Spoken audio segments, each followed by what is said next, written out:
The Plumbing Marketing Profits Podcast. Interviews with million-dollar-plus plumbing and HVAC business owners on how they market and grow their companies in today's economy. Hear directly from the most successful leaders in your business and discover what they are doing to keep their phone ringing, trucks running, and businesses booming. With your host, Josh Nelson. Well, hey guys, how you doing? So excited to be here to talk about the power of an effective internet marketing strategy. And I want to start just by asking you a couple questions to kind of put you in the right mind frame and just ask, have you ever wondered what it would be like to be the dominant player, the dominant plumbing or HVAC company in your market online? Have you ever wondered what it would be like to have a flood of calls coming in on a consistent basis from people in your area that were looking for your services? And have you ever wondered what it would be like to know that you had the right strategy, that you knew what needed to be done, you knew it was being done consistently, and you had some scalability in what you were doing online? Well, that's what I want to cover with you today. We're really going to help you discover a proven blueprint of the most important online marketing channels that you should be tapping into to maximize your lead flow online. There's so many different moving parts, from SEO to pay-per-click to pay-per-lead services to Angie's List and Judy's book. It's going to try and help you understand what the key channels are that you should be tapping into and in what sequence in order to maximize your lead flow and to maximize your effectiveness. I'm going to share a proven strategy for getting ranked on page 1 for the most important plumbing and HVAC related keywords in your area, and a strategy that's proven to double or triple the conversion on your website from visitor to caller. Because who cares if you get a lot of traffic to the website if it's not converting to calls, right? And so, who am I and why should you listen? Well, again, my name is Josh Nelson. I'm the CEO of Plumbing and HVAC SEO. We're a leading provider of internet marketing services. I'm the author of the Complete Guide to Internet Marketing for Plumbing Companies, as well as how to triple your sales by getting your internet marketing right for the plumbing and HVAC space. I'm a member of QSC, PHCC, Service Roundtable, Nexstar. But probably more important than any of that stuff is that I've had the opportunity to work with literally hundreds of plumbing and HVAC companies all throughout the country and internationally, and have had a lot of success helping them go from no placement online to the point where they now dominate, a lot of them getting hundreds of calls every single month via the internet, and in many cases, seeing an increase in their total top-line revenue by over $1 million. And so I say that not to brag, but just to tell you that what I'm going to be sharing with you throughout the course of today's session is really based on real-world experience in the trenches with companies just like yours. And just a quick background on me, because sometimes you like to know who's speaking and kind of where they came from and how they got to be where they are. This is a photo of me. I come from a missionaries family. I grew up in Haiti for the first 10 years of my life. So moved to the United States about 10 years old and had an interest in internet marketing and really more an interest in entrepreneurship. Knew I wanted to start a business at a young age. And so right out of high school, I started a web design and hosting company. And I thought, man, this is going to be great. I'm going to start my own company. And I found a partner. And I went out and got some money together. Decided I needed to rent an office. I needed to get a phone system. I needed to put marketing strategies in place. And really decided I needed some capital. And so I figured I needed about $10,000. And I went to my dad. I told him I needed this $10,000. And I told you I came from a missionaries family. So my dad didn't have a lot of money. And asking him for $10,000 would be the equivalent of asking for $150,000. But somewhere or another, he scrounged the money together. And I was off to the races. And I started the company and didn't have the drastic success that I expected. After about 2.5 years working, building websites, hosting websites, kind of on a treadmill, I realized I wasn't making any money, and I was working really hard. I was working between 50 and 60 hours per week. I don't know if you guys experienced that earlier in your career, working hard and making no money, feeling that frustration. And it was one of the hardest things I had to do 3 years in, to go to my dad and say, hey, Dad, I'm real sorry, but this isn't going to work, and I'm going to have to shut this business down. I'm not going to be able to repay that money. And I learned a lot of lessons in that process. What I was doing in that first business was I was building brochureware websites. So I would set up a website, and I would host it. And the company would pay me very little, $800 to $1,000. because there was no value in it. And so there was no scalability. And really what I learned was that if you're going to be in this space, you have to make sure that you're developing strategies to generate results. Not just setting up websites, but really setting up strategies to generate leads, generate return on investment. And so that was a painful time, but that was what I learned. After several years out of the business, kind of went back to my roots and said, no, I really am going to give this another shot. I'm going to build a company, but this time it's going to be based on getting my clients results. It's going to be based on implementing sound SEO strategies, pay-per-click strategies. And early on, I was lucky enough to connect with a plumbing company, Town Plumbing, in Fort Lauderdale, Florida. And I set up his website, and I did his SEO, and got him ranked on page 1 for his most important keywords. And within about 6 months, he was seeing noticeable increase in sales and revenues within his business. It was real exciting because I got to see him go from a 2-man operation to the point where he had 9 full-time employees. And it worked so well that he referred me to a friend in Miami, and I was able to do the same thing for him and get him really strong results. And from that, I decided rather than being a full-service internet marketing company that caters to anyone, roofers, dentists, chiropractors, I decided let's just be the very best internet marketing company that there is for the plumbing and HVAC space. From there, we published our book, we joined the associations, and again, we've had the opportunity to work with several hundred plumbing and HVAC companies and be part of their growth and part of their success. I'm proud to say we now have a team of about 26 full-time employees at our office in Miami, Florida. We're fast growing. We're going to make the Inc. 5000 fastest growing companies list of 2016. And that's why I love the plumbing and HVAC space. That's why I'm so excited to be here with you guys and share what we're finding that's working, what's worked for other plumbing and HVAC companies just like yours, and really help you apply some of these strategies to accomplish your goals and really take your company to the next level. So that's enough about me. Let's really get in and start to dive into the strategies and techniques that we've discovered that work. And so you guys are QSC members. I know that you're a little more advanced than the average plumbing and HVAC companies, right? You've got the bruised knees, you've invested a lot in SEO and pay-per-click, and you understand the importance of internet marketing. So I'm going to start with the big picture. I don't want to get super granular. I want to talk about what are the things that you should be doing, what are the proven channels that are going to generate the best results for you. And so this is what we've coined as the digital dominance method. Again, working with several hundred plumbing and HVAC companies and interviewing some of the most successful companies in the nation, companies doing $30 and $40 million per year in annual revenue. I was able to spend time with them and really drill down on what they're doing to generate that type of result. And really what it came down to was these key 8 things. Number 1 being the foundation. Having a good website that's properly optimized, that has good conversion elements, that can convert a visitor to a caller, having a reputation management strategy where you have online reviews, and you've got consistency around ranking for your most important keywords and the non-paid listings on the search engines. And so that's really what I consider to be number 1. It's really where you have to start. You should have this foundation in place before you're spending a lot of money in pay-per-click and being in all these other online directories. Does that make sense? From there, we go to number 2, and that's pay-per-click advertising. And I know a lot of you guys have tried pay-per-click advertising and maybe not gotten the return on investment that you expected. How many would you say you did pay-per-click and it didn't quite work out the way you expected? Okay, lots of hands. I can say that when done correctly, pay-per-click can have a great return on investment. It can be a very scalable channel for driving more leads within your company. But really what I find, and what I find when pay-per-click doesn't work, is when it's done before the foundation is set up correctly, before there's a strong website that's going to convert well. From there, I think you all should be thinking about retargeting. And this was a hot topic on the Q list coming into this session, was what's retargeting? Is that something we should be looking at? And all retargeting is knowing that when the customer gets to your website, you're going to follow them around the internet over the next 30 to 90 days in order to remain top of mind with them via banner ads. You guys know what I'm talking about when I say retargeting and banner advertisement? Okay.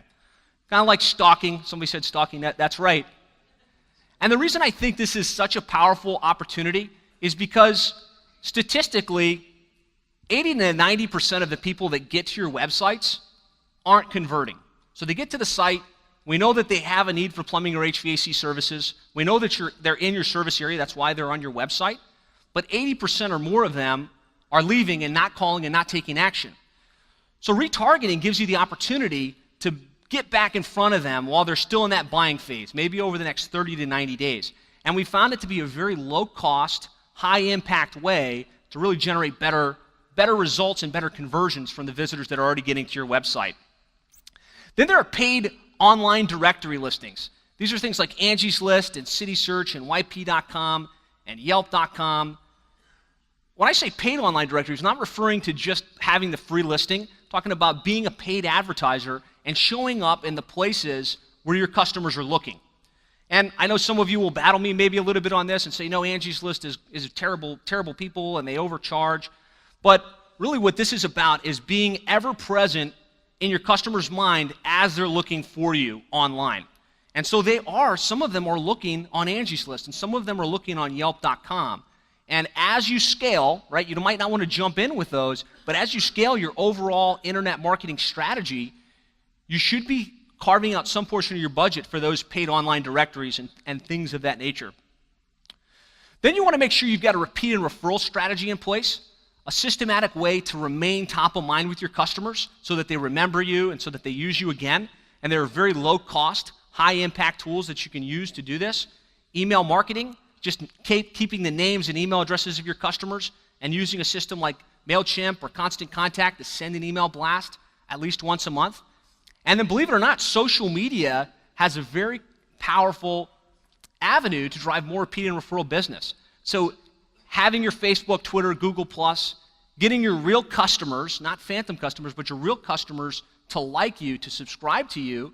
Now, by virtue of that, you can put out information that they're going to see on a consistent basis as they log in to these social media channels.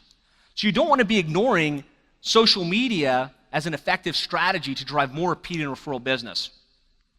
From there's actually the pay-per-lead services. And when I say that, I'm talking about Home Advisor, I'm talking about eLocal Plumber, those types of services. The reason I have it all the way down at number 6 is because this is probably the lowest quality, hardest to convert leads you're going to get. It's going to a lot of different people. And a lot of the startup guys, this is where they spend all their money, and this is where they live, and they have very low profit margins. They're not allowed to, really able to scale the business very quickly. But at the same time, if we want to be dominant where our customers are looking, we want to at least have the opportunity to play on these pay-per-lead services. One of the nice things about, for instance, Home Advisor is that you can ratchet the budget up and you can ratchet it down. So if leads are slow and your guys are kind of sitting idle, you can turn up your Home Advisor leads and get your guys out in the field. But if you're busy and you're at full capacity, you don't have to waste a dime on those types of leads.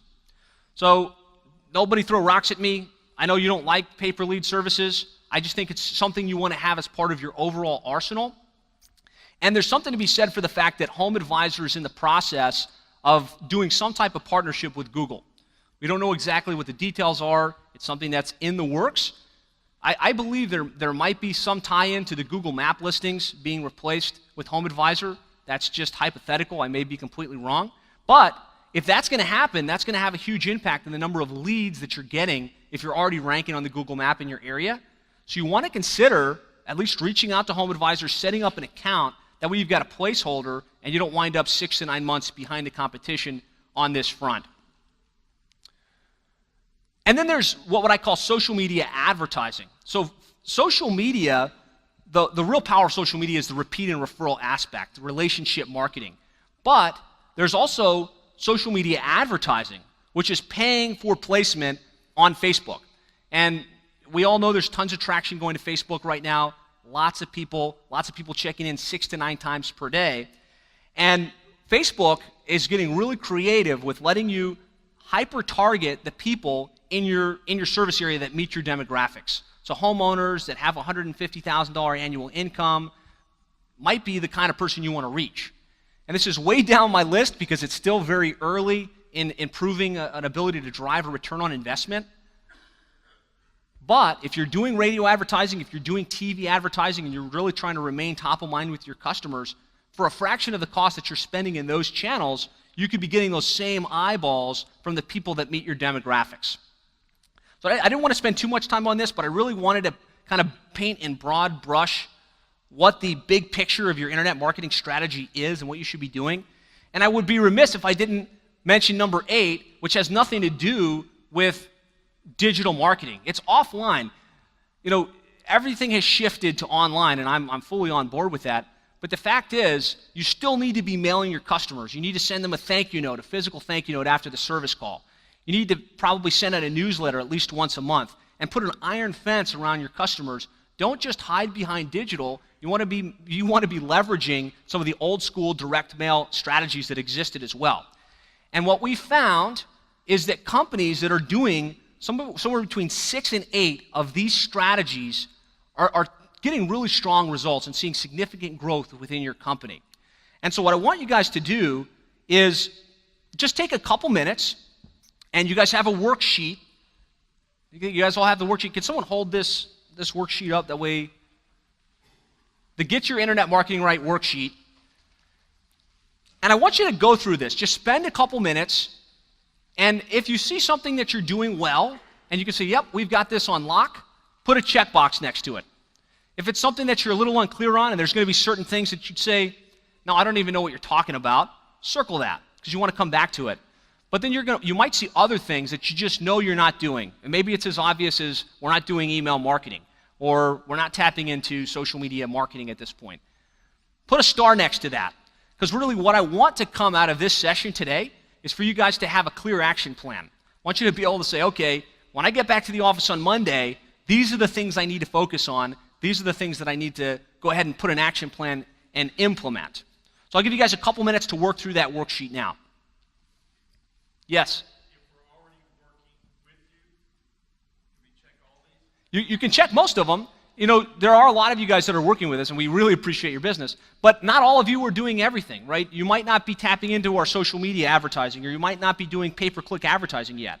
So look through the worksheet and see if there's anything that you might need to look at.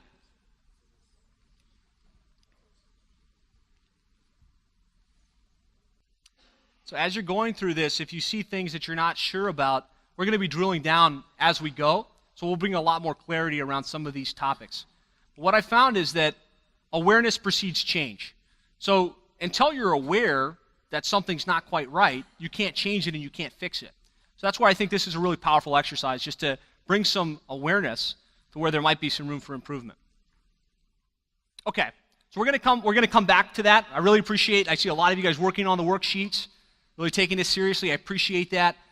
Believe me, if you go back and you have just found 1 or 2 things that you can take action on, you can see a significant increase in the amount of leads that you're generating via the internet right now. So I'm excited for you in taking the action to identify the room for improvement. And so I found that the easiest way to learn is through case studies and examples. And so I'm going to share a case study of what can happen when you start to get your internet marketing right, and what impact that can have on you as a business. And so I want to talk about Falls Church Plumbing, the plumbing doctor out of Falls Church, Virginia. It's owned by Bill Bennett and Tracy Bennett. And Bill calls himself Dr. Bill. It's kind of a play on the plumbing doctor, and each of his technicians are Dr. John and Dr. Charlie and everything else. So it was a pretty fun thing that they do. And they built up a pretty significant business over the years. Started in the 1980s, grew to about a little bit shy of $1 million per year in revenue. So a pretty solid company. And they had done that by advertising the Yellow Pages. So they had a double truck ad in their market. They knew that was where customers looked when they needed their services. And it was enough to keep their 7 or 8 guys busy full time, and things were great. But somewhere around mid-2000, they started to notice a decline. Right? The leads weren't flowing in at quite the same velocity as they once did. And Dr. Bill got a little bit concerned. He said, man, we need to really think about our marketing strategy, because if we don't get this right, we're going to start missing opportunities. We're going to start losing customers. And so the first thing they really needed to think about was, where did the customers go? If they weren't looking in the Yellow Pages anymore, where were they looking? And this isn't going to be a big revelation for you guys. I'm not telling you anything you don't already know. The fact was, the customers had shifted online. Where the number one place they looked prior was in the Yellow Pages, now they were looking on Google. They were looking on Yahoo. They were looking on Bing. They were looking on Angie's List.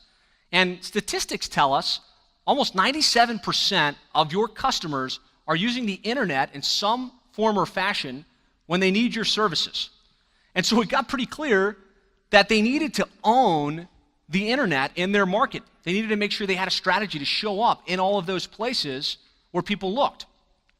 And as you guys have experienced, there's a lot of different options. There's a lot of different resources you can tap into to do that, to get your internet right. And so the first thing they tried was the Yellow Pages. Yellow Page rep came in, said, hey, we've done well for you over the years, and now we've moved online as well, and we're going to set you up with a website, and we're going to get you online. And that didn't quite work out the way that he had expected. Yellow Page did set up for a website for them, and they did get them on yp.com, but the call count just wasn't there. They weren't seeing a lot of leads via the internet. And the problem with this strategy was Yellow Pages set up a templatized website. So there's nothing wrong with the templatized website, but it was just kind of generic, right? It didn't have any information about them. It didn't have any pictures. There was nothing that made them distinctive from all of the other plumbing companies in their area. The other problem with this strategy was that Yellow Pages got them on yp.com, but not on Google, not on Yahoo, not on Angie's List. So they still weren't showing up in the place where the majority of their customers were looking. So they needed to go back to the drawing board, and their next approach was to launch a pay-per-click campaign. One of the companies came in, great pay-per-click marketing strategy, said, look, we're going to get you on page 1 in the paid listings. We've got this great technology where we can record the calls and we can really track the return on investment. I mean, if you guys have heard this before. And they said, okay, let's do it. And so they went to town with an aggressive pay-per-click strategy, and this worked pretty well off the gates. They started to get more calls, they started to get more leads, but what they experienced was that no matter how much they spent, they only just about broke even. So if they spent $5,000 a month in pay-per-click, they generated about enough to cover that investment.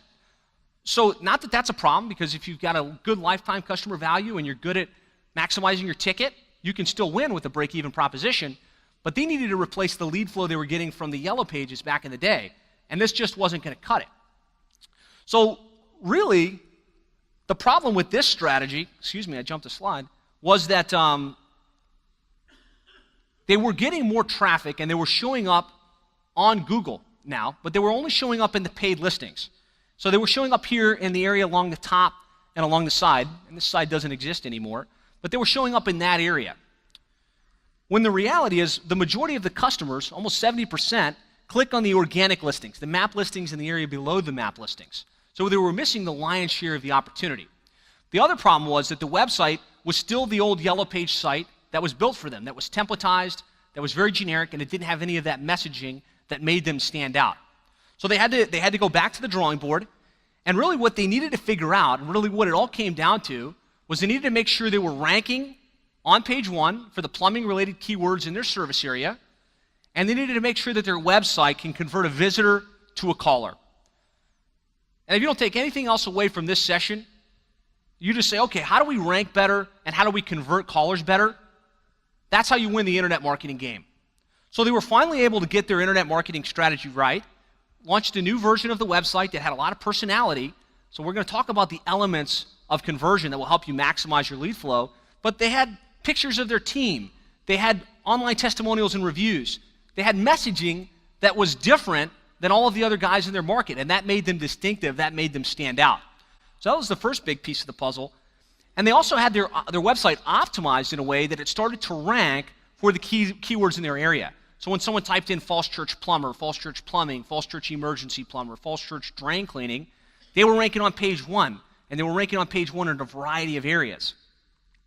And what happened in this transition, and this is why I like to call it a case study, because we really want to get down to the nitty-gritty.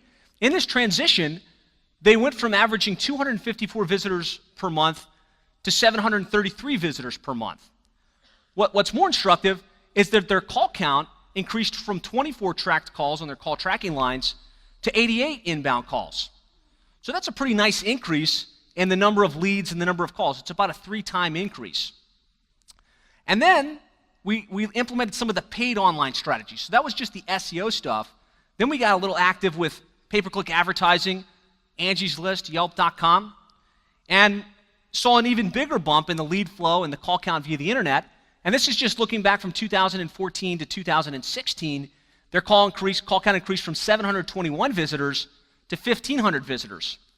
And that represented an increase in calls from 72 calls to 306 calls. And that's about what they're averaging on a monthly basis via their web marketing strategies, somewhere between 300 and 350 calls per month.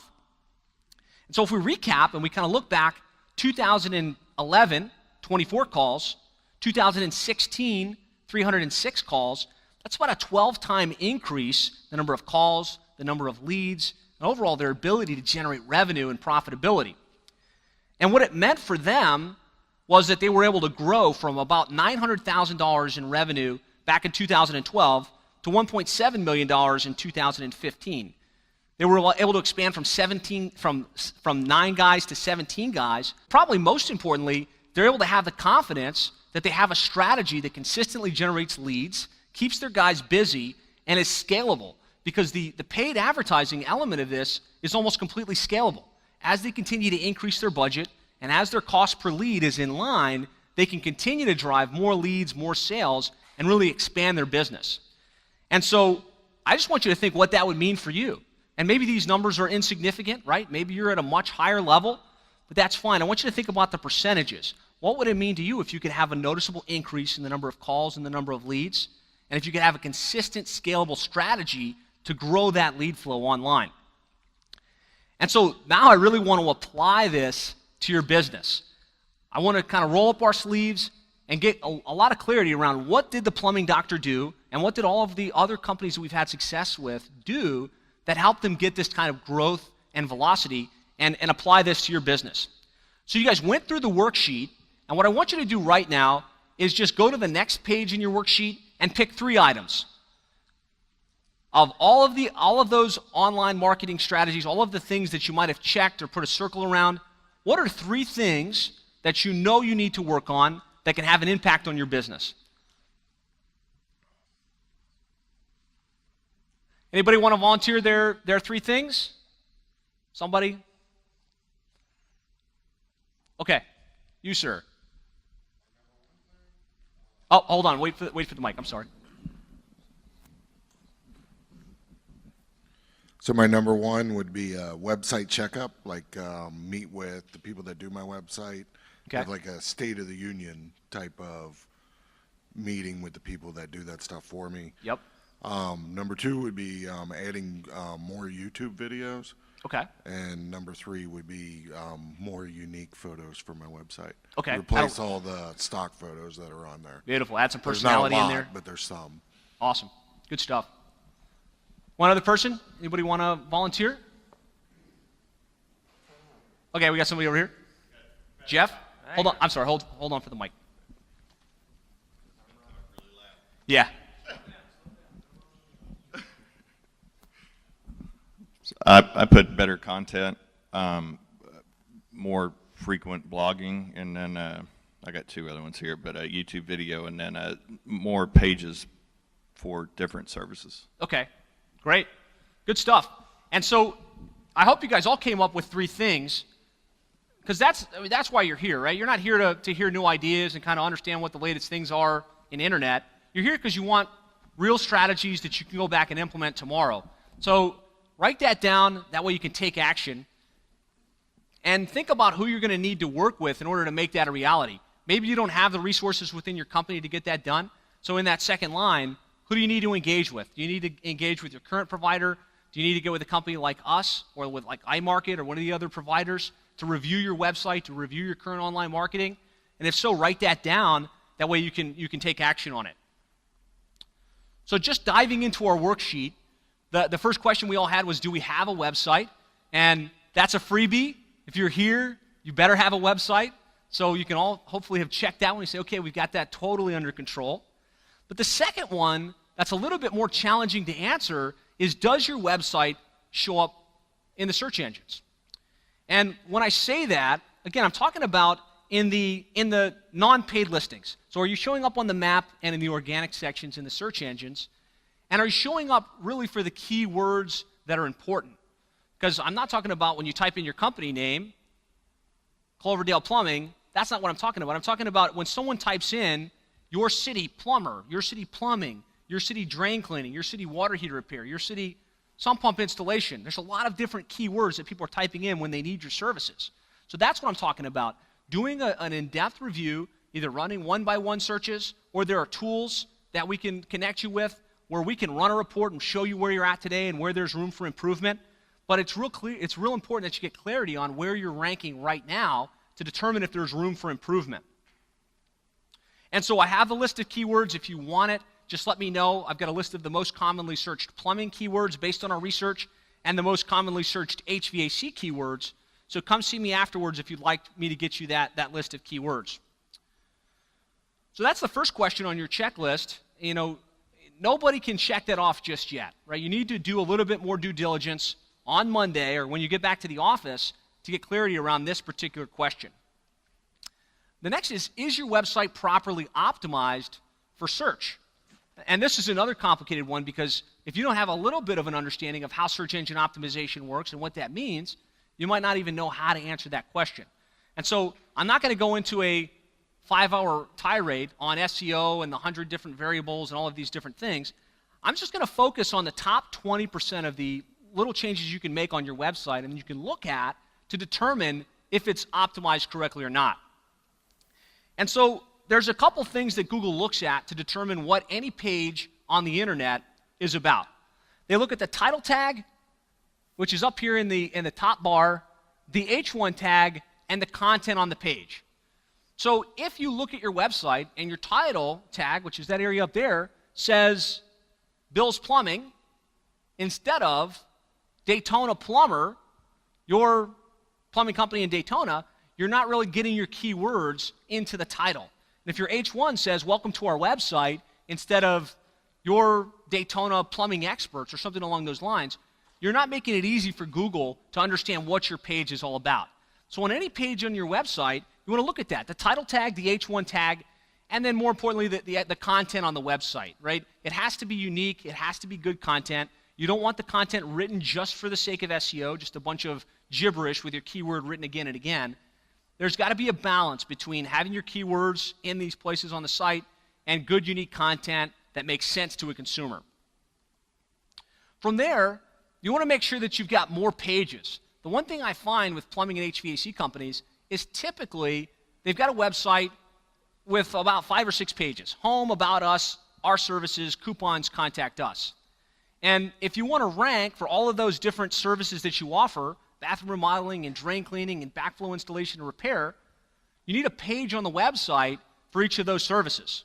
So as you look at your site, try to determine, do you have those pages? Do you have pages for all of the different services that you provide? At least the ones that you want more business in. And do you have pages for the cities that you serve?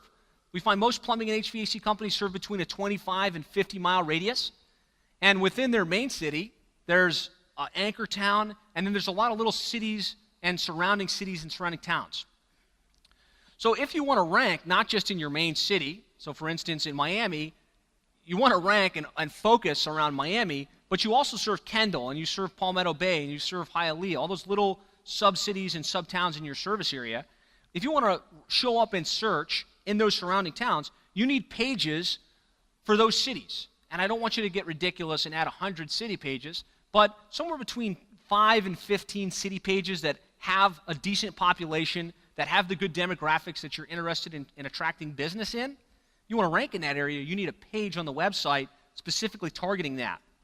And you want that page to have the keyword in the title, in the H1, and then you want unique content on that page. So this is a big gotcha. It used to be pretty easy to do this. You'd create pages for all your cities, you duplicate it 15 or 20 times, and you change the city name. And all was great because you could rank for all those little cities and sub-towns. But Google changed their algorithm, and they treat those pages like doorway pages, and they wind up getting penalized. So you're probably better off if you have duplicate pages for all your cities, just to delete them and start over. But if you're starting to build this out, think about, do you have pages for each of your cities? Do you have unique content on those pages? A cool strategy for getting these pages to be unique is to use a tool like Nearby Now, which is just an app that your technicians install on their phones. And as they're going about their day, whether they're in City 1 or City 2 or City 5, they check in. The GPS coordinates from that is captured. they type a brief description, and then whatever city that service happened in will get posted to that page on the site. And so we found it to be really effective for generating unique content for those subsidy pages, which helps get you ranked in those surrounding cities and surrounding towns. So again, I promise not to go too deep on SEO, but I hope that gives you some insights on the little basic things you can change or look at on your website to determine, are we optimizing for specific keywords, or do we just have pages that were written for the sake of marketing? So does that make sense to everybody? Yes? I want to do an example, because I think this makes abundant sense to me, but I find that when I ask people afterwards, they nod their head, but they didn't quite get it. So would somebody be willing to volunteer their website? That way we can pull it up, and I can point out the titles and H1s and see whether it's optimized. What's the name of your company? GeneralPlumbing.com. Brian is helping me out in the back. He's going to pull that up. Thank you very much. Appreciate you guys volunteering. All right, so remember, the things we're looking at are the title tags, the H1s, and the meta descriptions. And this is a really nice looking website. Looks good. If we look at the title, it says plumbers in West Palm Beach. That's what we're looking for, right? So you've got your keywords in the title. Nicely done. Let's scroll down a little bit. Red carpet service. Very good messaging. Phone number in the right-hand corner. Just come down just a little bit. You deserve red carpet service. I mean, this works, and it's got a strong marketing headline, and it can really go either way. I like the fact that you have a marketing headline up here, and you've got plumbing companies serving West Palm Beach and Lake Worth areas. So kudos. We've got the title and the H1, and what looks to me like really nice, well-structured content on the site. Let's look at the service pages, Brian. It looks like I've got a link to a drain cleaning page. Go to the top. Actually, just go all the way to the top. And then go over, yeah.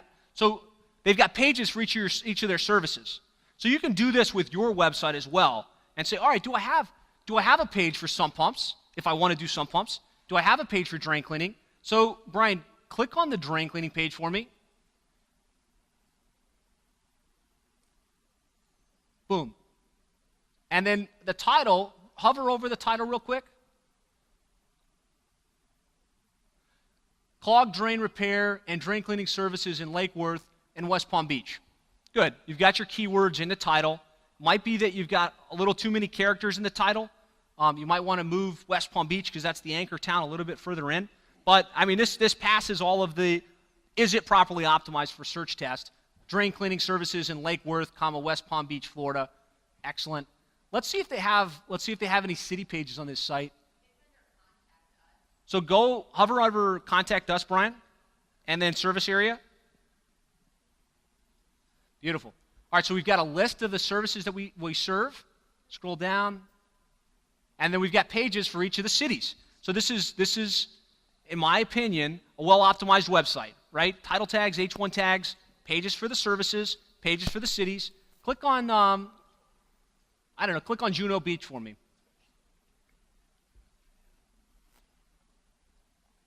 So plumbing company, Juno Beach, professional Juno Beach plumbers, good content. You know, I would imagine this is unique. The only thing I would check is make sure that it's unique from one city to the next. So I hope that helps kind of bring a little clarity. You can do this same thing for your website. It's not super complicated. And you know, at least you can tell yourself, yeah, I'm properly optimized or I'm not.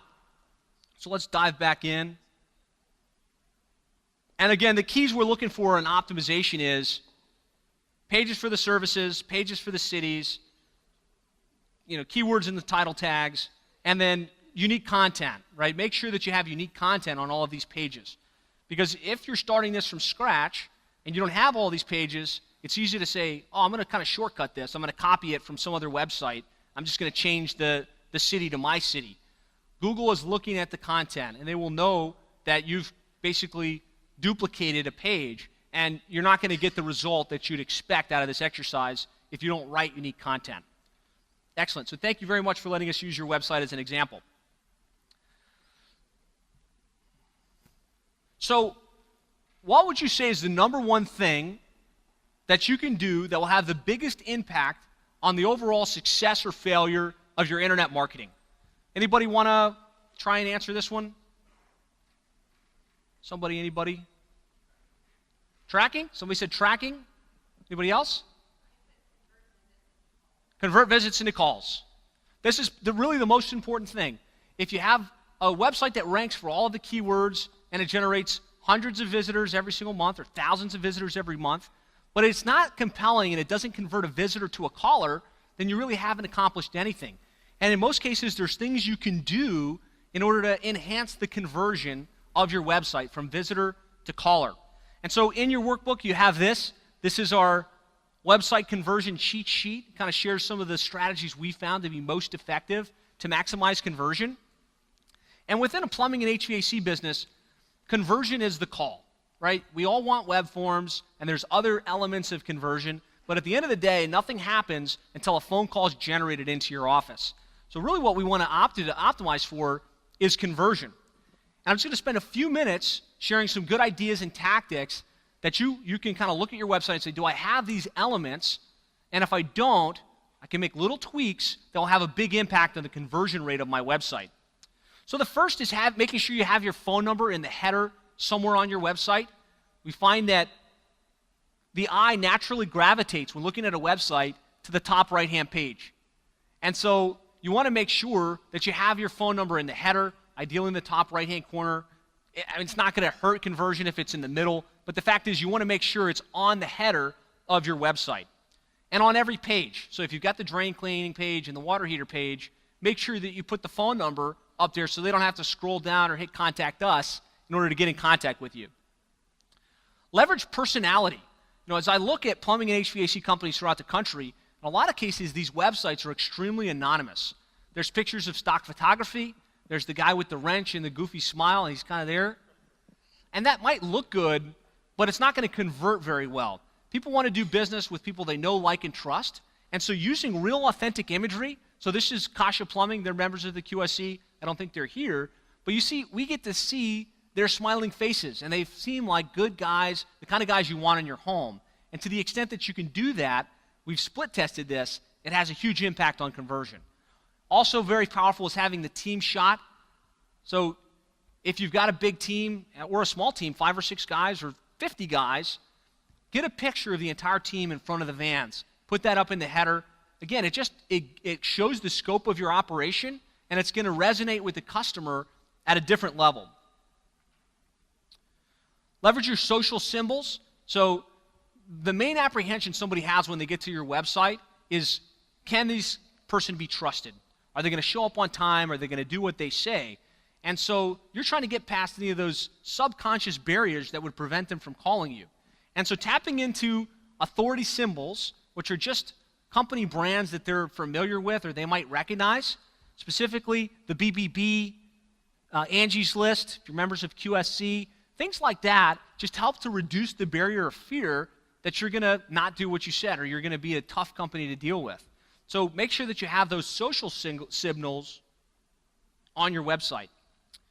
Leverage multimedia when possible, and by that I really mean video. If a picture is worth 1,000 words, then a video is worth $1 million. I didn't say that right. But have a video that greets the person, welcomes them to your website, lets them know what makes you different than the competition. Because again, when you have video, it's going to help with conversion. It's also going to help with your SEO because they're going to get to the website, they might play it and stay an extra 10 or 15 seconds on the page, and that extra 10 or 15 seconds, Google's looking at that and it has an impact on how authoritative you are and how well you rank overall. So this might be a good thing for you guys. I know that some of this is kind of old hat. You guys are QSC members, you're cutting edge, you've got good websites, you've got fleshed out content, but have you added the authenticity and the personality? Do you have the real pictures, and are you leveraging multimedia in this way? Are you showcasing your testimonials and reviews? Again, their biggest apprehension is, can you be trusted? And so show them what all of your happy customers are saying about you. This is one of the most powerful tools you have in your arsenal, is to say, hey, look, we've got all of these reviews from happy customers. Have a web form on your website. You want to make it easy as possible for someone to take the next step. And in some cases, a phone call is not convenient. They might be working and not be in a place where they can pick up the phone, but they're searching online because there's a situation. So you want to make sure you have a web form where they can type in their name, their contact information, and submit it off for contact. And I only mention this because it gets missed in about 9 out of the 10 of the plumbing and HVAC websites I look at, is to have a compelling call to action at the bottom of every page of the website. So I find a lot of times you got this great drain cleaning page, for instance, and it's got this cool content about, what causes a drain cleaning and why you're the best guys to call out, but you don't tell them as they get to the bottom to call your office right now or click here to schedule an appointment. So make sure that all of the pages on your website at the very bottom that you're giving them a clear and concise call to action. That way they know what to do next. And these things can have a huge impact on your conversion rate. And if you can just get a small bump, it can have a big impact on the amount of calls and the amount of leads. I talked about this a little bit when we were talking about the big picture, but retargeting is a great way to maximize conversion rates. Like I said, something like 5 to 10% of the people that get to your website are taking action. The other 90% are leaving and they're not doing anything. You're able to use retargeting to place banner ads in front of people, whether they're on Facebook or they're on ESPN, because they were on your website earlier that week or earlier that day. And kind of the pushback that was on the queue list is, oh, this is like stalking. I'm not comfortable with that. Okay, fair. The other thing was, oh, this is an emergency type need. We are in the plumbing space. Somebody's going to get to my website and they're going to call, or they're not. And there's no point in doing retargeting. And I would argue, not all of your services are emergency based. If they're thinking about installing a tankless water heater, if they're thinking about repiping their home, that can have a 30 to 90 day evaluation process. And so why not remain top of mind with them while they're in the buying phase? Also, statistics tell us that if we can get them back to your website a second time, they're twice as likely to convert into a customer. The other argument I would make for retargeting is your competitors are going to be doing this. So if you're not taking advantage of this and your competitors are showing up in banner ads relative to the service, do you think they're more or less likely to get that call than you? Absolutely. So this is a low-cost thing. You're talking about a couple $100 a month. You can put a pretty aggressive retargeting campaign in place, remain top of mind, and get a nice bump in the conversion from visitors to callers. The other powerful strategy is what we call live chat. You guys are all familiar with live chat, I'd imagine. Maybe not within the context of your plumbing or HVAC business, but live chat is almost like a forced web submission. So they're on your website, they're in need of your services, they may or may not be in a place where they can pick up the phone. You can bring in a little agent, and you can either handle this within your office or you can have a third party manage it for you, kind of like an answering service via text. And it has a pretty nice element to increase the amount of leads you get for the traffic coming to your website. And hugely important from a conversion perspective is to make sure that you're optimizing for mobile. Mobile's huge. There's 4.8 billion mobile phone users. 3 out of 5 of them, when they're looking for plumbing and HVAC services, are searching on their mobile phone. I see this in looking at the statistics of our clients throughout the country, and it's almost 40 to 50% of the visitors that are getting to these plumbing and HVAC websites are getting there on mobile phones. And if you don't have a mobile optimized version of the site, so a version that just fits nicely in the screen that they don't have to pinch, you're going to be losing customers, you're going to be losing calls. A report by Google says that 40% of mobile consumers turn to a competitor after a bad mobile experience. So if you're not mobile optimized, you're losing money. And you need to put a big star next to this one on your worksheet and make this your number one priority. It's not hard to set up your website so that it's mobile optimized. So it's a huge one, and you don't want to miss it. So we went through a lot of ideas to improve conversion.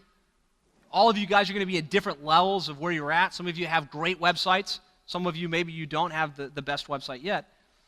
I listed out all of this stuff. I don't expect you to read it off the screen, but it's on your worksheet. And what I want you to do is select 3. Pick 3 things that you can do from a conversion-focused perspective, whether it's chat, whether it's putting video, whatever it is, and write it down. There's something powerful about writing things down. You might sit here, hear the idea, say, yeah, that's a cool idea, we should probably do that. But if you just keep it as an idea, nothing happens. But if you take the action and you take out your pen and you write down, I'm going to implement live chat on my site, you significantly improve the probability of actually doing that. So just take a couple seconds and pick those 3 items that you think can have that impact for you.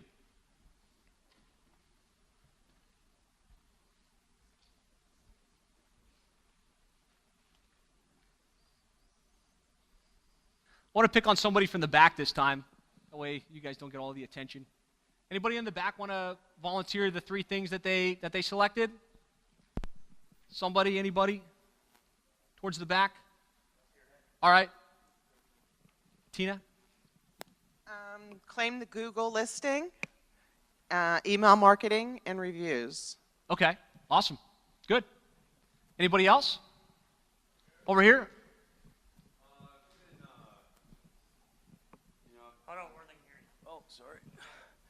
Yeah, I've heard it be suggested the little text box that comes up on The chat? yeah, the chat. Yep. Do you know of something that's probably more affordable than a couple $100 a month? Well, like there's widgets that you can put on the website that are like 25 to 30 bucks a month. If you want to man the chat yourself, if you just search chat plugin, you'll find really low cost options. Oh, really? Okay. Anyway, the other is, let's see. Oh, yeah, I like your submission form being just on the right, right on the front page. Yep. That looks good. So. Awesome. Thank you. Kenny? Oh, no, Okay. Good stuff. Thank you, guys. So good. I hope you're getting some clear ideas that you can go back and implement to maximize the conversion on your website.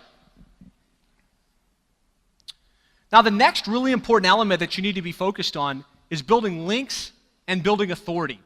And believe it or not, this is probably the most important aspect for everybody in attendance here today.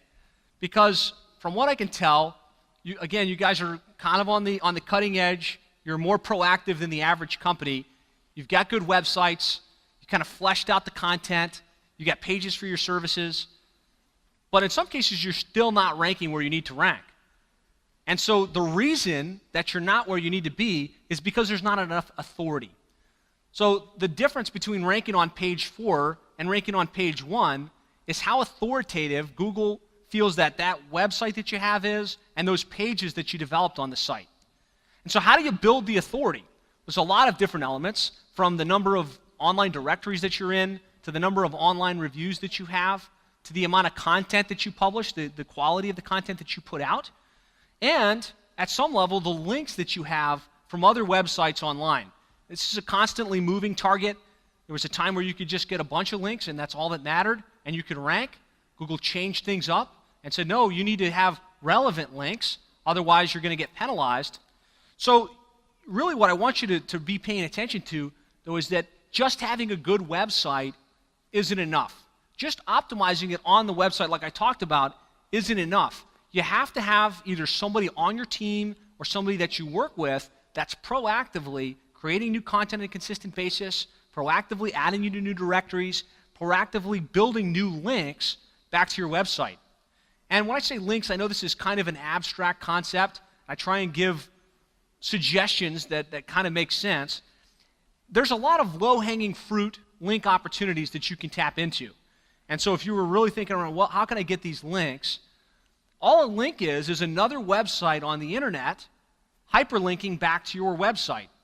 And so there's lots of easy things, like being in the online directories. They're not follow links. They're not really all of that valuable. But being in online directories does pass some authority back to your website. So making sure you're on Yelp and on CitySearch and on Angie's List and on all of these different online directories is very easy, and it can build some authority for you. If you're a member of certain organizations like PHCC and QSC or whatever other groups you belong to, in a lot of cases they have a list of members where you can get added to that list of members and get a link back to your website from there. These organizations are always looking for content. They're looking for new information that they can post to their blog. So you're subject matter experts in what you do. The latest changes in water heaters, the latest changes in how to repipe a home. If you write an interesting article on that topic and you submit it to the QSC or to the PHCC or some other organization, or you volunteer to submit that, somebody's going to take your content, and when they take it, that's going to result in a link back to your website. So I don't want to spend too much time on this particular topic, but I just wanted to give you some real-world thoughts around what links are and the types of links you can actually go out and get instead of being so abstract. Really, right now, the most powerful strategy you can use for building links is what's called competitive link acquisition. And that's the process of looking at the companies that are ranked on page 1 in your area. So if you type in where you're in, Daytona Plumber, there's a company that's in the number 1 spot, the number 2 spot, the number 3 spot, and they're there because they have the right authority. Google likes them. They've got a good website with good content, and they've got more links, probably more citations, and more authority than you. So there are tools like Majestic SEO and Ahrefs where you can type in those competitors' websites and get a full report. What links do they have? And then some of those links, you can say, okay, well, what if I submit a piece of content to that website? Can I get that link? Or maybe I should add my company to that directory. So again, don't want to get too abstract, but competitive link acquisition is the cleanest, most effective way to build high relevant, high authority links back to your website. And you have to be putting out relevant content on a consistent basis, whether you have a third party that does this for you or you do it yourself. You want to be the content developer, you want to be the content authority, so you have to be putting out authority content. And if you do that on a consistent basis, update your blog, submit content to the third-party associations that you're a part of, submit content to the Chamber of Commerce and to the organizations that you're in, you can really build some significant authority, and that's how you start to dominate the search engines in your respective market. So the question here is, do you have somebody thinking about this? There's a lot of more interesting things that I talked about throughout the course of today's presentation, but this is probably the most important thing that you should be paying attention to. Are you writing good content? Are you building links? Are you building authority? Because that's what's going to bridge the gap from being, again, on page 2 or being on page 1. And the last element that I'm really going to focus on today is getting ranked on the Google map. One of the most common questions I get from plumbing and HVAC companies is, how do I get ranked on the map in my market? And there's a lot of things that go into it, but really there's really 3 core elements that you need to look at. The first is having a claimed and optimized Google My Business listing, and this has changed from Google Places to Google Plus Local to now Google My Business, and it's just a place where you get a Google username and password, and you have control of your name, address, phone number, directory listing. And so the one thing I'll encourage you to do here, because almost everyone I talk with is unclear on what their Google account login is whether you did this through somebody else or you did it through a third party, make sure that you have access to the username and password to your Google My Business listing. Things happen, things change. You want to make sure that you at least have control of your Google Map listing so that you can log in and make sure that everything's on the up and up and that you have control of that number 1 piece of real estate where your customers are looking for you, and that's Google Maps. The second is making sure that you have a lot of citations across the web. So are you on Angie's List and City Search and Best of the Web and Hot Frog and eLocal Plumber? There's about 250 online directories that are relevant to plumbing and HVAC businesses. And Google doesn't just want to see you on Google. They want to be able to look across the web and say, is this company on other places? And so to the extent that you're in a lot of other online directories, you're going to be more authoritative. It's going to improve your probability of ranking on the map listings. The main thing to focus on here, though, is that you need consistency of your name, address, and phone number. So by that I mean if your company's name is Bill's Plumbing, then you want to make sure you're listed as Bill's Plumbing on all of the directories and not Bill's Plumbing and HVAC or Bill's Plumbing - Atlanta. So you want to make sure you've got the same name, the same address, and what some of you are going to fight me on is the same phone number in those directory listings. I know that there's a temptation to want to track and say, how many calls did I get from Yelp? How many calls did I get from Angie's List? But if you're putting tracking numbers in those online directories, you're fragmenting your name, address, and phone number. And so Google then can't connect your name, address, and phone number to all of those different online directories that you might be listed in, and that could be preventing you from ranking well in the Google Maps.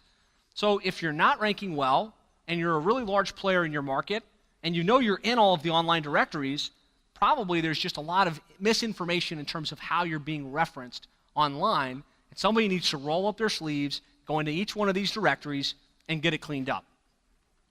And then the third element for getting ranked in the Google Map listings is online reviews. All other things being equal, online reviews is going to determine who's going to rank better in the Google Map listings. And not just online reviews on Google, but online reviews on the public review sites, like Angie's List, like Yelp.com, like CitySearch, like YP.com. So you want to make sure you have a diversified strategy for getting reviews on Google and all of the other online directories. And there are great tools for doing this. I know there was a panel about this prior to this session. There's ReviewBuzz, who's here with us. They're a QSC member that a lot of you use. There's Nearby Now, which is a great tool to automate this process. I don't really care that much about the tool that you use. I just care that you have a tool and that you use it consistently and that it's something that works for your technicians and it works for your business process. Ultimately, you want to have a physical card that you hand out at the service. So you provide the service, you finish up, and your technician's trained to say, hey, I really appreciate your business and the opportunity to serve you. I'm going to be gauged based on the reviews that you write for me. So would you be willing to write a review and then hand them a card? Our company, write us a review and a link to yourcompany.com/reviews. That's the first step. You have to plant the seed. And then you use the tool, whether it's ReviewBuzz or Nearby Now or Customer Lobby. There's a lot of these. And really, it just pushes out an email saying, hey, again, thanks for your business. We really appreciate if you take a couple minutes to write us a review. And my preference, just based on testing, is that be a direct link to the public site where they can write you the review. So a direct link where they can get to Yelp or a direct link where they can get to Google Maps. Because if you're creating a second hop where they have to write an internal review and then go write a public review, it tends to really depress the number of total reviews that you get. So I understand the benefit of it. I understand not wanting to have quality control, but if I had my druthers, I'd prefer to send them directly to the place where they can write that online review. So I guess the key here is, do you have consistency of your name, address, and phone number? Do you have access to your Google My Business listing? Do you have a proactive, consistent strategy where after every service call, an email is going out thanking the customer and asking them to write an online review? And so going back to our big picture, right, we really spent a lot of time on the foundation, setting up the website, making sure that's optimized correctly, making sure that you're going to convert a customer to a caller. I've got a lot of companies that get to the $2 and $3 million a year revenue just doing good SEO. But as you grow and as you look to go to the next level, you might need to start to tap into some of these other paid online marketing strategies. And so as QSC members, you have access to our online dominance blueprint. I know maybe some of you have seen it, maybe you haven't. I've got trainings that go specifically into how to do each one of these things as effectively as possible. So I don't have time to cover all of that in today's presentation, but you have access to that training, and by all means, dive into it to learn more. The only thing I'll say about paid online marketing is that you want to make sure you have a good, strong foundation before you run too headstrong into pay-per-click advertising and all of these other different channels. The reason I say that is because this pyramid, to me, is the proper sequence of events and how you should roll out your online marketing strategy. You really want to make sure you have a good organic foundation. By organic, it's, again, having a good website that's going to convert well. Because if you don't have that, you're missing out on the highest quality, lowest cost lead that you can get. And none of the other paid strategies you use are going to be as effective as they could be. Because you don't have a good website that converts well, you're going to have to pay so much more to get the traffic to generate the call volume that you need. So start with a good foundation. Make sure that you're leveraging social media and email marketing to retain your customer base and keep them coming back. And then start to look at paid advertising and pay-per-click. Most of the contractors I evaluate have this pyramid inverted. In other words, they're spending a ton of money on pay-per-click advertising. They're really heavily invested in Angie's List and the other paid online directories, but they don't have the foundation right. So that's the main thing I want to leave you with in terms of your paid online marketing strategy. Just make sure you have a good foundation before you're spending too much on these other strategies. But don't feel like you should just stop here either, because there's a lot of opportunity to be had in really exploring all of the different paid online marketing channels. So again, just going back to the top 3 initiatives that we talked about at the beginning, I want you to look at that. And while you guys are reviewing that, I want to bring up my panel. We've got a panel of other QSC members that we're going to ask some questions, and you guys can ask them questions that have really effective internet marketing strategies. So Greg, Lawrence, Karen, Tina, panel, Sam.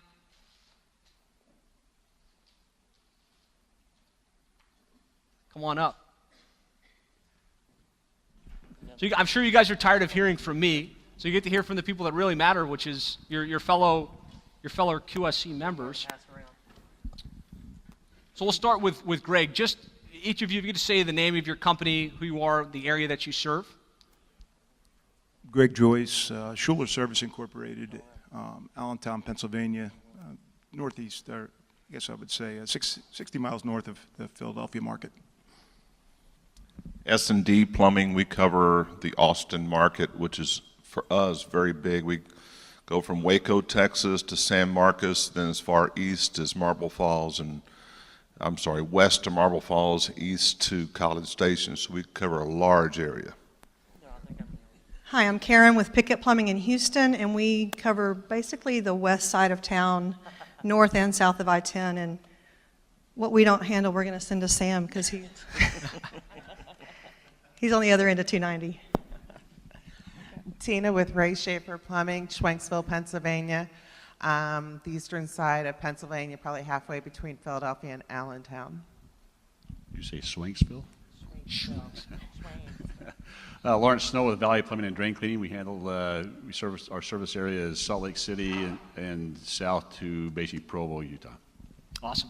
So now if you could, just thinking about the digital dominance method and all the different channels from SEO and pay-per-click and pay-per-lead services, for you, which of these channels tends to generate the most? Maybe it's one, maybe it's two, where most of your business comes from now. We'll start with Lawrence.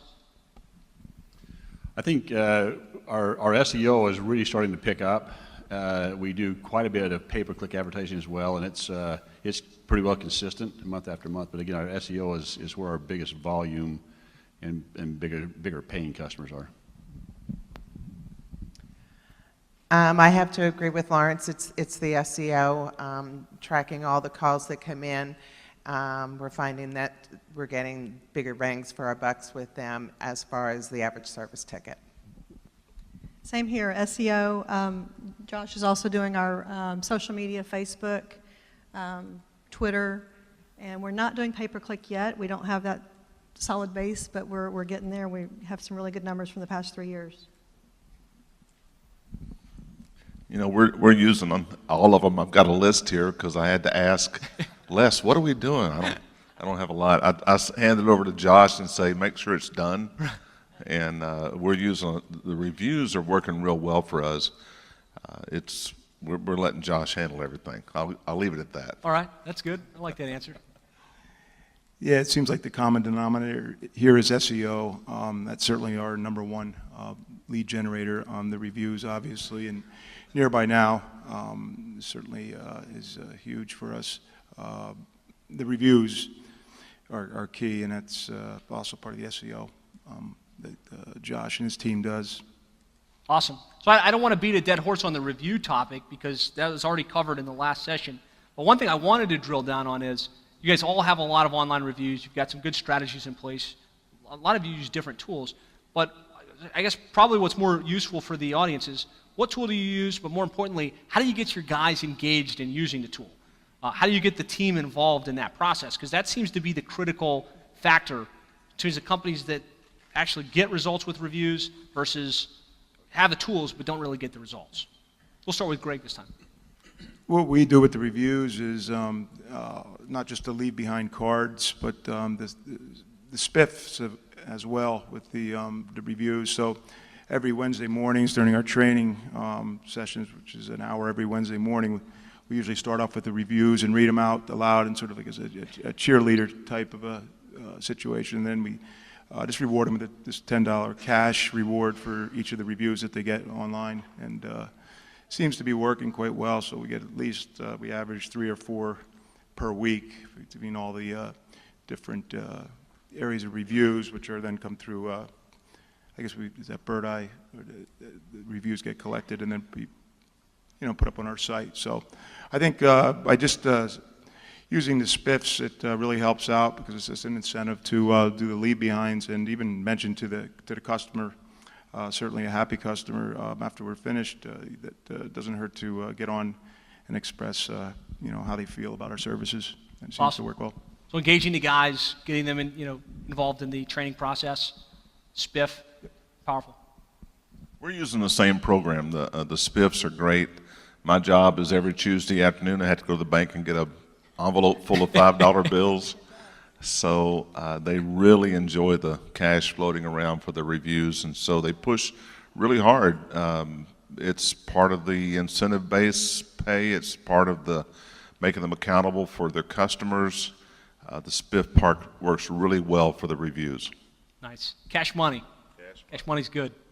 We are actually moving to an email review process where our computer system will automatically email the client, and then they can leave the review and through Nearby Now. We're not spiffing them, but we can do that. We can move to that. We want to put it more in the hands of the client. Right. Okay. Nice. My guys are button heads about asking for the review, so we do it in our thank you card. Okay. It's a part of our handwritten thank you card that we put in to please go on and review us online on our website. Nice. Yeah, but I hate paying guys spiffs for stuff that they need to do, but I just might have to.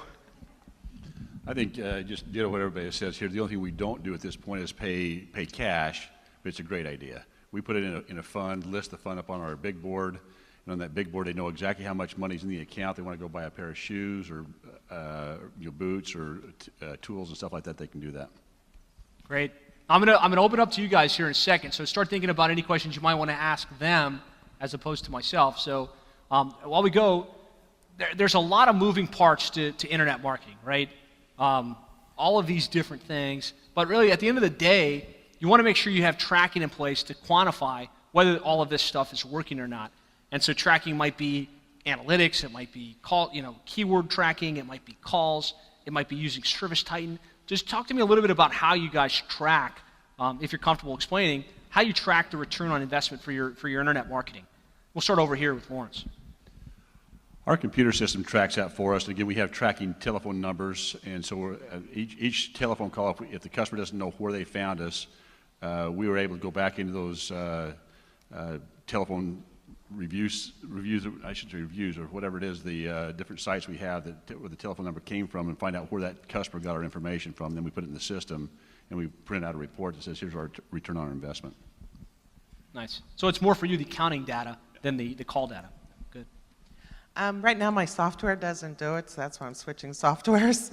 I do it all manually by Excel, and for everything like the call tracking that I get weekly from the phone number from my website, I sit there and I listen to them. I pull up the customer's information, go in and see how much money we made for that ticket.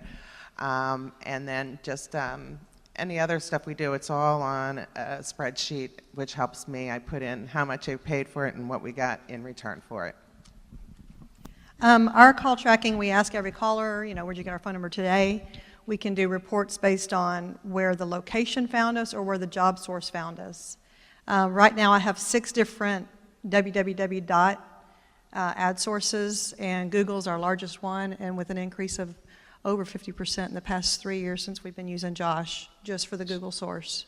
Awesome. We also have a second web page that he does. We started with our HoustonPlumber.com just because I loved that it was our city name.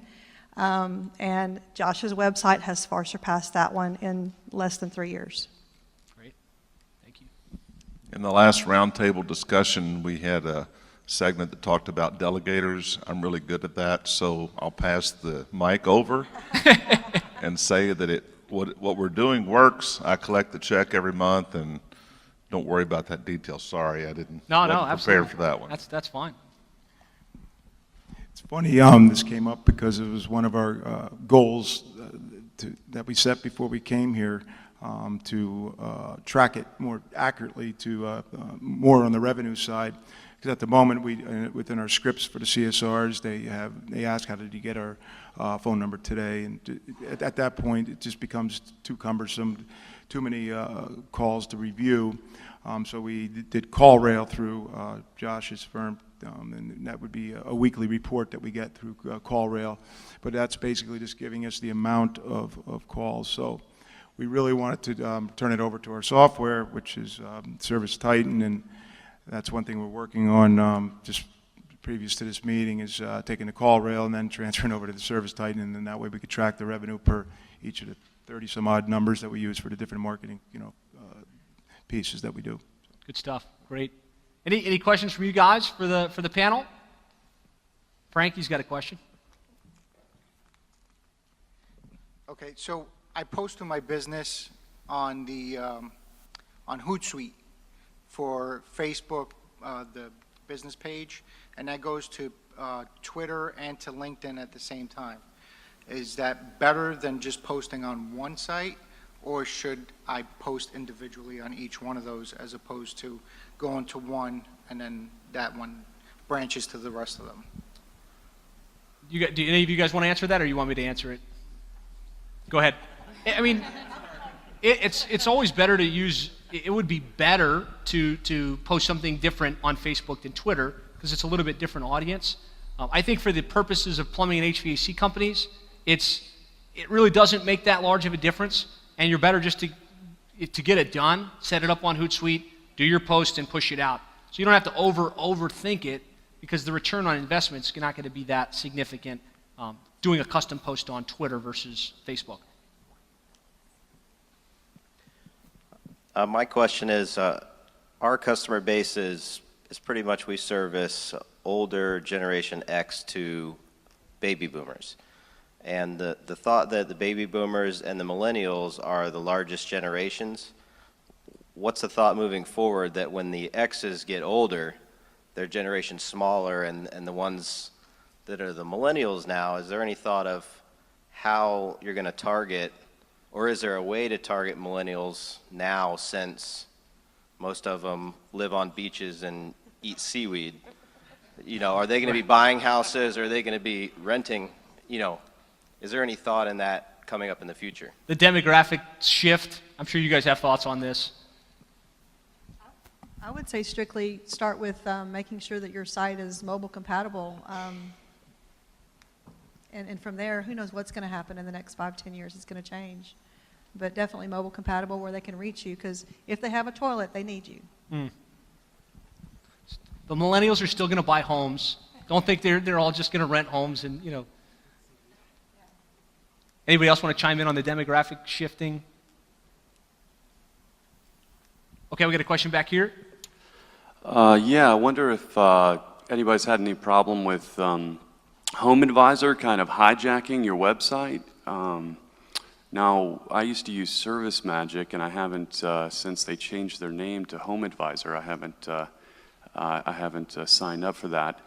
But I did realize that the contract that they used to have was that you're signing them on as an advertising agent, and they would go sign a bunch of other contracts with City Search or Google and stuff like that. And so they can just go on to Google locations and basically just put their telephone number with your name, and then when they call in, it's shot out to 5 other contractors instead of just you. Yeah, I have seen that happen. I think it's an old practice of Home Advisor. I don't think they're really doing it at this point in time, to my knowledge, and I could be wrong on that. But I am wrong. They still hijack your listings. Go ahead, Lawrence. Lawrence knows better than me. Unless things have changed, I think they're still an industry partner. But again, they like you say, they hijack that as well as YP.com. I mean, there's hundreds of them out there that do the same thing. We have plumbing contractors do the same thing. It's pretty rampant.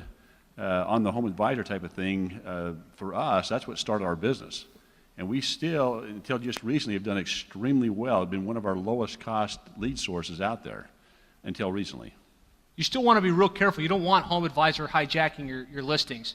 I know that there's ways to protect yourself around that, but if they're going in and they're putting their website and or their phone number on your Google listing or your Yelp listing or any of that stuff, that creates some troubles. Do you feel like that's still an issue? We asked them to take it off. When they changed their logarithms or whatever they were doing on their side, it came back up again. It's been probably 6 months ago we called and asked them to take it off, and they did. I have a question about service areas. It sounds like a majority of you have very large service areas. We do as well, all of Palm Beach County, which is a couple miles south.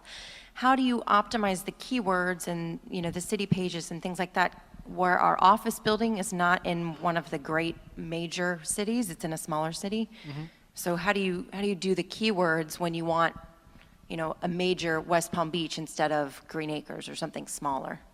So I'll answer that if that's okay with you guys. So that's a bit of a challenge, right? So you're in Green Acres, but you want to target West Palm Beach, just as an example. You're probably not going to wind up ranking on the Google map in West Palm Beach because you need a physical location.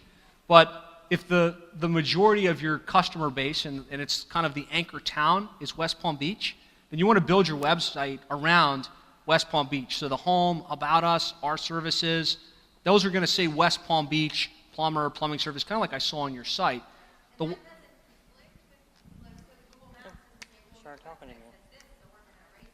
Google Maps is looking at the name, address, phone number. So you're in your footer, you're going to list your company's name, address, and phone number. It's going to say Green Acres if that's where you are.